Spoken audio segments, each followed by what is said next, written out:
ช่วงนี้อากาศหนาวเนาะเดี๋ยวเราจะมา DIY เตาผิงไฟแบบไฟฟ้าเนาะที่ว่าเราต้องไปซื้อเอาสิ่งที่เขามีอยู่มาประยุกต์ใส่เนาะด้วย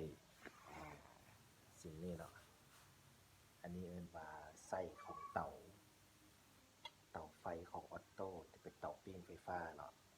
แล้วก็ตั้งค่าอยู่ที่ประมาณเบอร์หนึ่งหรือน้อยก็เบอร์หนึ่งก็ได้เนาะเพราะว่าเบอร์หนึ่งค่อนข้างจะฮ้อนถึงขั้นฮ้อนหลายเลยนี่มันจะใส่มันกำลังจะแดงเรากำลังจะแดงมันก็จะเปิดปิดตลอดเนี่ยประมาณนี้ถามมาซื้อเครื่องเห็ดอากาศฮ้อนซึ่งเครื่องเห็ดอากาศฮ้อนนี่ก็สิประมาณวัดเนาะวัดที่มีก็สิประมาณอันนี้วัดค่าได้อยู่ที่ตอนมันเฮ็ดเวียกเนาะมันจะวัดค่าอยู่ที่ประมาณ1,800วัตต์คันเราซื้อเครื่องก็สิประมาณวัตต์ที่มีก็ประมาณรุ่น2,000วัตต์เนาะแต่ว่าความร้อนซำนี้ถือว่าสามารถเฮ็ดให้ห้องอุ่นได้เลยเนาะ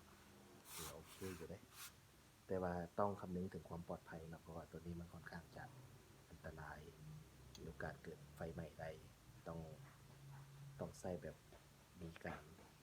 ติดตามดีๆเนาะโอเค